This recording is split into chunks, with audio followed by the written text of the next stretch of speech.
তৃণমূলে পড়ছে বিজেপির ফুলে, ভোট দিতে গিয়ে দেখছে মারছে তৃণমূলে পড়ছে বিজেপির ফুলে। সঙ্গে সঙ্গে হাতে হাতে ধরে ওই মেশিন আমরা চেঞ্জ করিয়েছি। তৃণমূল বলে কিচ্ছু নেই পশ্চিমবঙ্গে। পুলিশের সঙ্গে জনতার লড়াই, আর পুলিশ মানে তৃণমূল, জনতা মানে বিজেপি। ভারতীয় মমতা বন্দ্যোপাধ্যায় বলছে টিএমসি কে ভোট দিলে বিজেপিতে ভোট করছে, কোথাও কি আতঙ্ক? মমতা বন্দ্যোপাধ্যায় হারবে বলে গাওনা গিয়ে রাখছে। 4 তারিখ বিকালবেলা বলবে ইভিএমে গন্ডগোল ছিল।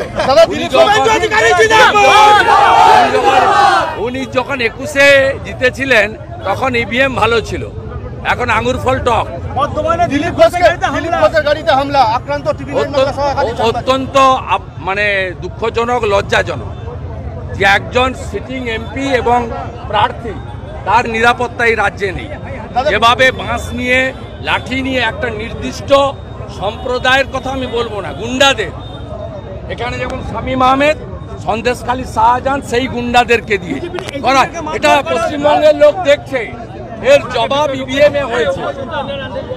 আজকেও তৃণমূল সব সিটে হেরেছে, সব সিটে হেরেছে এবং রাষ্ট্রবাদী দেশপ্রেমিকরা দল বেঁধে ভোট করেছে।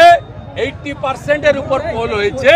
মোদি লহর ইন বেঙ্গল, মোদিজির সুনামি এসেছে বাংলায়। দাদা, পরিযায়ী শ্রমিকরা লাখে লাখ সংখ্যা এসছে ভোট দিতে, এবং ভোট দিয়ে তারা বলছে যে এই রাজ্যে কাজ নেই বলে আমাদেরকে ফিরে যেতে হচ্ছে। হারাচ্ছে মমতা।